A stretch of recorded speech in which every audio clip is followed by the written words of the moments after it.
Olá pessoal, nessa aula então a gente começa o nosso estudo da transformada Z.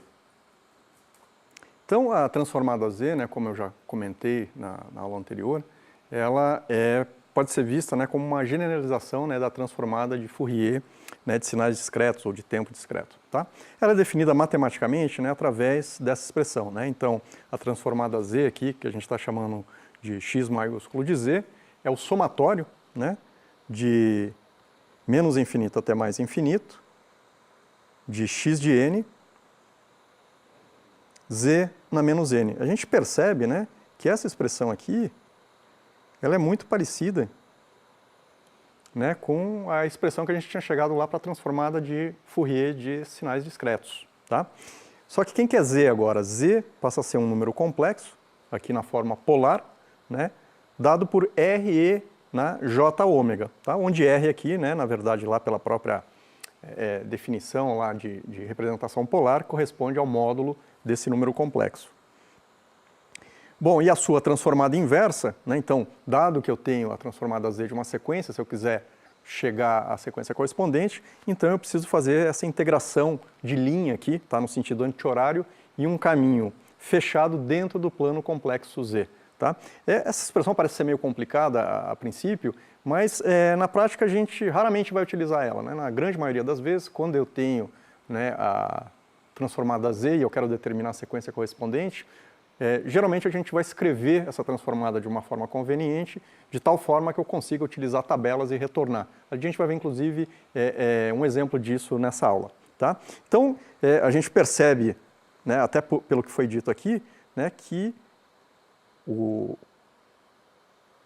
plano Z aqui, onde a transformada está definida, é um plano complexo. A gente vai ver isso, inclusive, mais claramente no próximo slide. Tá? Depois, quando a gente está se referenciando, né, transformada Z, a transformada inversa, a relação entre elas, é comum a gente encontrar essas notações aqui. Né? Z de x de n, né, corresponde à transformada Z da minha sequência x de n. Né? X de n é Z a menos 1, né, da transformada Z, e, né, a seta bilateral aqui dizendo, né, que x de n está relacionado à sua transformada Z e vice-versa. Né? Falando agora aqui um pouquinho do domínio da transformada Z em relação ao domínio do que a gente tinha visto lá da transformada de Fourier, né, de sinais discretos. Tá? O que a gente percebe aqui? Ó? Eu falei para vocês, olha, a expressão é bem parecida, né? E de fato é. Se eu fizer R igual a 1, naquela expressão da transformada Z, né? Se eu disser que, lembra que Z é o quê? É RE na J ômega. Se eu disser que R é igual a 1, né, Z fica exatamente E na J ômega N na menos J ômega N, que é a expressão da transformada de Fourier. Tá? Então, em outras palavras, o que eu estou dizendo aqui? Que se eu olhar aqui no plano complexo, né, e especificar um determinado valor complexo Z, né, na forma polar, então o que eu vou ter? Eu vou ter um raio e vou ter um ângulo aqui. Né? Então, se eu pegar todos os valores de Z para os quais, né, o módulo é igual a 1, ou seja, R é igual a 1, eu estou percorrendo essa circunferência aqui de raio unitário. E essa circunferência corresponde exatamente ao quê? A eu caminhar aqui em 0 a 2π no domínio da transformada de Fourier de sinais discretos que a gente tinha visto até agora. Tá? Então, a gente percebe que o domínio da transformada de Fourier corresponde à circunferência de raio unitário no domínio, né, da transformada Z. Bom, em algumas situações, essa igualdade aqui não se verifica, tá? Não é simplesmente falar, então sempre que Z for igual a 1, então a transformada Z é igual à transformada de Fourier. Não, porque existem situações, né, em que não existe convergência, né, para a transformada Z aqui em cima da circunferência de raio unitário. Inclusive, a gente vai ver que isso é uma condição, depois que a gente vai explorar, justamente para verificar convergência e não convergência de alguns sistemas, né? Quando a gente for falar de estabilidade. Tá? Então, essa igualdade é que ela se verifica, né, sempre que a região de convergência da transformada Z de uma determinada sequência inclui a circunferência de raio unitário, que daí corresponde ao domínio da transformada de Fourier. Então, Então, olha só.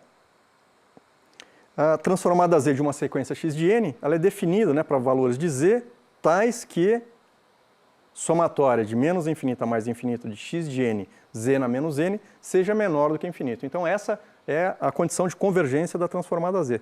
Tá? Só que se a gente manipular um pouquinho essa expressão, o que a gente sabe? A gente sabe que z na menos n nada mais é do que... Lembra que z é r e na j ômega, né? Então, se eu fizer z na menos n, eu posso escrever como sendo r na menos n vezes e na menos j ômega. Bom, a gente sabe que e na menos j ômega n, isso daqui tem módulo igual a 1. Então, eu posso simplesmente desprezar isso daí para determinação de se essa expressão aqui é menor que infinito ou não. Então, na verdade, o que é importante para mim nessa expressão é só isso daqui. Então, quem vai determinar a convergência da transformada é simplesmente a sequência x de n e aquele raio que a gente acabou de falar dentro do plano complexo. Tá? Então, eu posso redefinir aqui como a condição de convergência da transformada Z como somatório de menos infinito até infinito de x de n, r na menos n, módulo disso tem que ser menor do que infinito, né, para que a minha transformada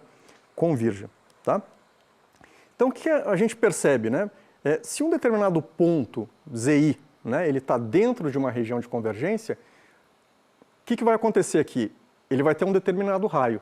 A gente está dizendo que a condição de convergência está associada ao quê? A sequência e aquele raio.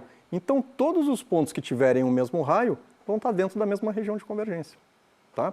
E essa característica, inclusive, né, a gente vai ver que ela vai, quando a gente estiver falando de regiões de convergência, como eu tenho essa propriedade de que, dado que um ponto está numa região de convergência, todos os pontos que têm mesmo módulo que ele, que na verdade isso vai descrever uma circunferência, também vão estar dentro da mesma região de convergência, então a gente vai ver que as regiões de convergência, quando a gente está falando de transformada Z, são regiões circulares, tá? Justamente por conta disso que eu acabei de falar para vocês.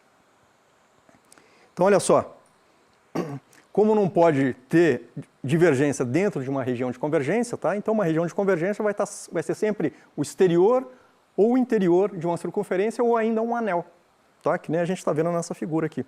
Né? Então, imagina aqui que eu tenho, normalmente, eu posso ter pontos de convergência e pontos de divergência. Né? Então, os pontos de convergência eles vão estar sempre dentro de uma região. E como eu acabei de falar para vocês, como aquele ponto está dentro de uma região de convergência, todo mundo que está naquela circunferência também está dentro da região de convergência. Então, pode ocorrer 3 situações possíveis. Eu posso ter uma região de convergência que é o interior de uma circunferência, posso ter uma região de convergência que está entre 2 circunferências, né, é um anel, tá? Ou eu posso ter uma região de convergência que é o exterior de uma circunferência. Tá? E, que nem eu comentei com vocês, a transformada de Fourier, né, de uma sequência, ela só vai existir se a região de convergência daquela transformada Z, né, tiver, né, dentro daquela região de convergência a circunferência de raio unitário. Né? Então, tem que estar contida dentro daquela região de convergência a circunferência de raio unitário. E aí, de fato, eu tenho transformada de Fourier ali. Tá? Então, só para a gente ilustrar, né, o cálculo da transformada Z, vamos fazer alguns exemplos aqui para a gente ganhar um pouco desse sentimento e, em cima desses exemplos também, a gente vai conseguir discutir um pouquinho, né, a relação entre as regiões de convergência aí quando a gente está falando de transformada Z de sequências. Então, olha só.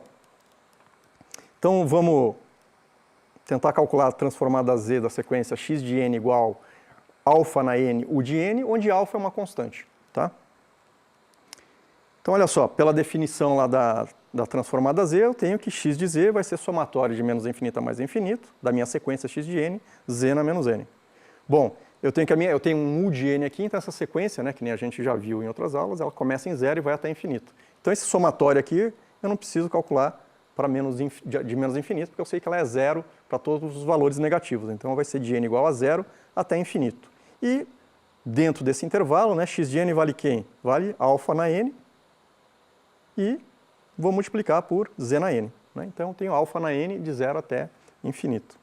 Bom, se a gente olhar para essa expressão aqui, o que eu tenho aqui? Tá? De forma similar, como a gente já viu em outras aulas, eu tenho aqui, né, a somatória dos termos de uma PG infinita aqui. Né? Se eu calcular, né, a soma dos termos da PG aqui, eu vou chegar exatamente a essa expressão. Né? O primeiro termo Aqui o primeiro termo aqui, se a gente pegar em n igual a 0, vou ter alfa na 0, vai dar 1, vezes z na 0, isso daqui vai dar 1, então o primeiro termo é 1, tá? E nesse caso aqui, se z for maior do que alfa, né, quando n tende a infinito, esse termo vai tender a 0, por isso que esse último termo vezes a razão, né, na verdade, como o último termo tende a 0, isso é igual a 0. Então fica simplesmente 1 aqui em cima e embaixo é 1 menos a razão. Tá? Isso daqui se módulo de z for maior do que módulo de alfa. Então o que eu estou dizendo aqui? Que a região de convergência dessa transformada, o que é? É igual a essa expressão se obedecida essa condição aqui. Ou seja, módulo de z tem que ser maior do que módulo de alfa, né? Então, ela é o exterior de uma circunferência de raio alfa, né? Então, é toda essa região em azul que a gente está vendo aqui, tá? Então, perceba, por exemplo, que se z fosse menor ou igual ao módulo de alfa, o que vai acontecer? Nesse caso aqui, alfa na n vai crescer mais rapidamente que z na n à medida que n tende a infinito, né? Isso é fácil da gente ver, ó, através dessa expressão. Eu estou pegando essa daqui, ó, exatamente aquela expressão que está aqui, ó. Bom, alfa na n, z na menos n, eu posso escrever ela como uma razão. É alfa na n sobre z na n, né? O que eu tenho aqui, ó? Se z for menor do que alfa, vai acontecer o quê? Vai acontecer que essa expressão aqui, à medida que n tende a infinito, como alfa é maior do que z, né? Eu tenho que essa expressão vai tender a infinito, ela diverge, tá? Por isso que eu tenho essa condição, né? A minha região de convergência implica necessariamente que z tem que ser maior do que alfa. Tá? Porque se ele for menor, né, eu não posso escrever essa expressão aqui, na verdade ela vai divergir. Bom, o que mais que a gente tem aqui? Ó? Se esse alfa aqui na verdade a gente simplesmente chamou de alfa, né? Mas se esse alfa aqui for menor do que 1, quer dizer o quê? Quer dizer que a circunferência de raio unitário está aqui, está dentro da região de convergência. Tá? E nesse caso aqui existe transformada de Fourier. Né? No caso de alfa, o módulo de alfa ser menor do que 1. E aí eu posso simplesmente substituir, né, z por e na j ômega, né? E aí eu chego nessa expressão aqui diretamente, né? A partir da expressão da transformada z, eu consigo chegar na expressão da transformada de Fourier. Mas notem, só se módulo de alfa for menor do que 1, que daí eu estou garantindo que a circunferência de raio unitário ela está dentro aqui da minha região de convergência.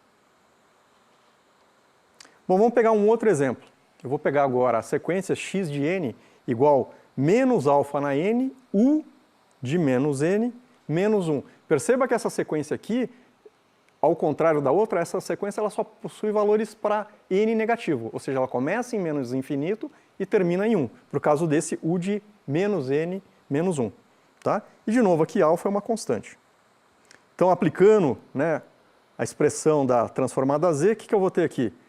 Eu vou ter agora, como a minha sequência vai de menos infinito até menos 1, o meu somatório também aqui vai de menos infinito até menos 1 aqui em cima. Então, eu vou ficar com menos infinito até menos 1 e ele vale quanto?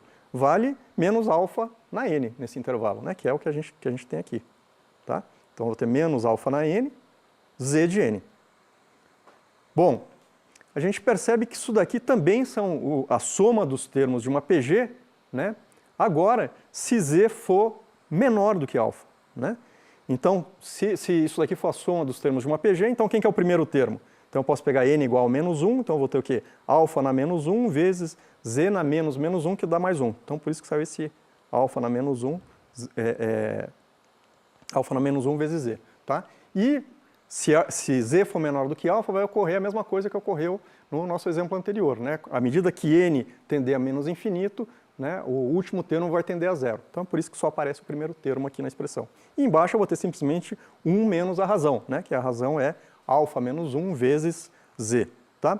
A gente pode rearranjar isso de forma conveniente, né? Então, por exemplo, se eu dividir tanto o numerador quanto o denominador aqui por alfa na menos 1 sobre z, a gente chega nessa expressão que está aqui. Eu vou ficar com 1 dividido por 1 sobre alfa na menos 1 vezes z, menos 1. Tá? Agora, se eu tirar o mínimo múltiplo comum dessa parte aqui de baixo e multiplicar em cima e embaixo por alfa vezes z a menos 1, eu chego nessa expressão que está aqui. Tá? Se vocês fizerem essa continha, vocês vão ver que vai dar essa expressão. Bom, eu estou com menos aqui, eu vou jogar esse menos para dentro aqui. Né? Então, eu vou escrever agora essa expressão como sendo 1, né? Eu simplesmente joguei aqui. Né? Então, eu estava com alfa z a menos 1, eu fiquei com 1 menos alfa z a menos 1. Bom, a gente percebe, no entanto, né, que os valores de n agora eles vão ser sempre negativos. Tá? É a situação inversa lá que a gente tinha visto lá no exemplo anterior. Né? Então, eu tenho aqui no meu somatório, né, essa expressão. Então, eu tenho menos somatório de menos infinito até menos 1 de alfa na n, z na menos n. Eu posso fazer esse somatório, fazer n ser positivo. Então, eu faço n de 1 até infinito, só que daí eu preciso trocar os sinais dos expoentes. Tá? Eu troquei o sinal de n aqui, troco o sinal dos expoentes, a expressão continua igual. Então, eu fico com menos n, menos somatório de n igual a 1 até infinito, de alfa na menos n, z na menos n. Aqui a gente consegue perceber bem aquilo que eu falei para vocês, que z agora ele tem que ser menor do que alfa. Por quê? Porque agora eu tenho, antes eu tinha o quê? Eu tinha alfa sobre z, agora eu tenho z sobre alfa. Tá? E aí o que vai acontecer? Se z crescer mais do que alfa, né, essa expressão aqui diverge. Tá? Então ela só vai convergir agora, deixa eu só apagar aqui que ficou muito rabiscado. Então ela só vai convergir agora se módulo de z for menor do que o módulo de alfa. Tá? Ou seja, quem que é a minha região de convergência agora? Agora é o interior de uma circunferência de raio alfa. Vocês percebam que no exemplo anterior era o quê? Era o exterior dessa circunferência. Agora é o interior dessa circunferência. Tá? Né? Porque senão, se eu passar para valores, né, dizer maiores aqui, o que vai acontecer? Esse cara aqui vai divergir. Né? Tá? Bom, e aí olhando esses dois exemplos, né, que a gente fez eles de propósito, né, o que a gente viu? A gente viu que duas sequências distintas, né, eu peguei duas sequências lá no domínio n, né, calculei a transformada z e elas deram exatamente a mesma expressão matemática para a transformada z. Né, as duas têm a mesma transformada z, a diferença está nas regiões de convergência. Tá? Esse fato, né, ele se deve pelo seguinte, a segunda sequência ela só é não nula para valores de n menor do que zero, tá? Ou seja, ela é não causal. Tá? Enquanto, né, a primeira sequência ela é causal, né? Ou seja, eu só tenho valores diferentes de zero, né, para n maior ou igual a zero. A grande maioria dos sistemas que a gente trabalha vão ser sistemas causais. Tá? Então a gente normalmente não vai ter essa ambiguidade. Né? Então, se eu tiver uma determinada transformada z, né, eu vou ter aquela transformada que a gente calculou ali correspondente para o sistema causal. Tá? E nesse caso a gente diz que a gente está trabalhando, né, com a transformada unilateral, transformada z unilateral. Bom, agora se eu estiver analisando situações, né, onde eu posso ter valores diferentes de zero, né, tanto para n negativo quanto positivo, então para que não haja ambiguidade, eu preciso tanto da expressão quanto da região de convergência para saber de que sequência aquela transformada se refere. Tá? E aí a gente está trabalhando com a transformada z bilateral. Bom, então, sumarizando isso, né, o que a gente tem? Né, se eu tiver um x de n estritamente causal, né, muitas vezes a gente encontra também o termo right side, né, ou seja, ele está todo à direita, né, da origem todo para a direita, né, então a minha região de convergência vai ser o exterior, né, de uma circunferência de raio R, né, com z tendendo a infinito aqui. Né, é sempre o exterior dessa circunferência dentro de todo o plano z. Tá?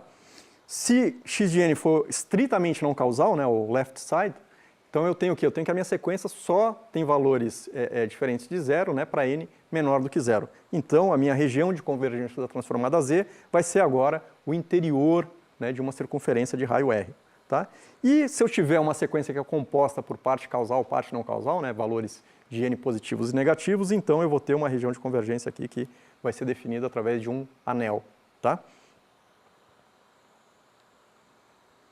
Bom, o que a gente tinha visto, né, que lá pela transformada de Fourier, que a convolução das sequências é a multiplicação das transformadas, né, que às vezes facilita bastante a nossa vida. Né? Em vez de eu calcular a convolução, eu calculo a transformada, multiplico e depois volto, né, para não ter que calcular a soma de convolução. Essa propriedade também vale para a transformada z. Tá? Então a convolução das sequências é a multiplicação das transformadas.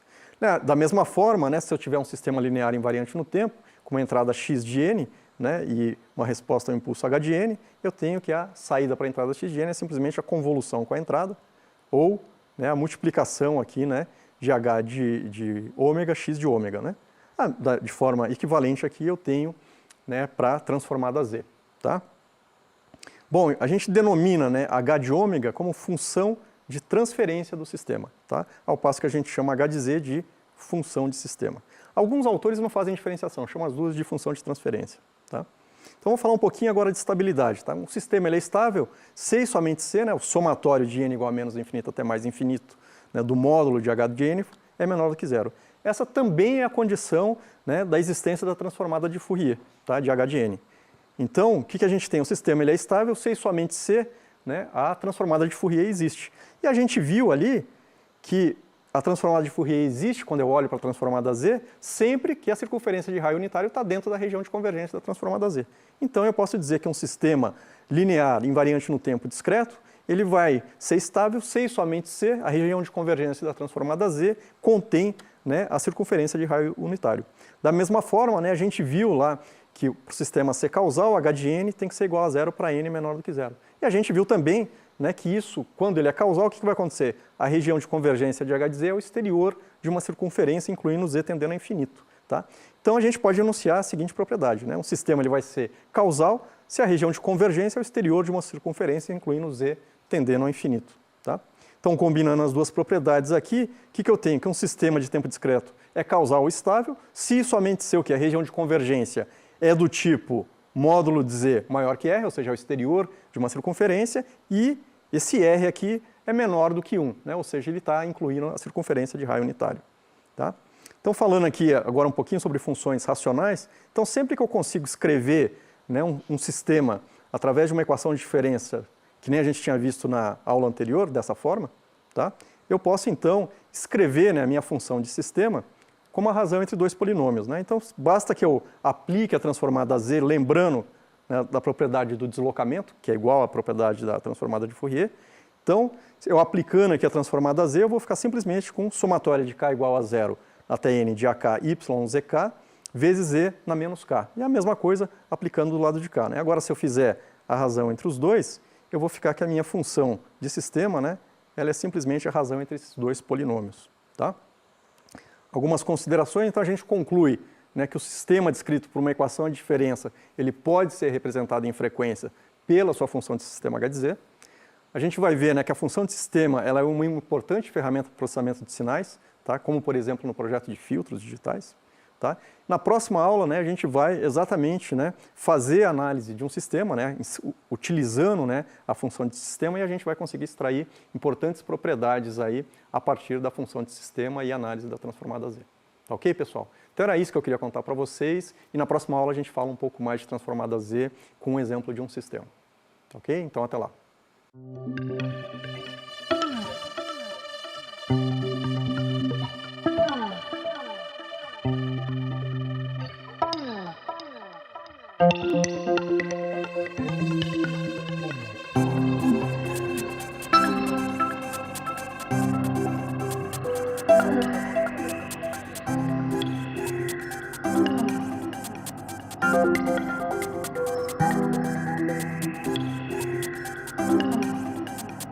Thank you.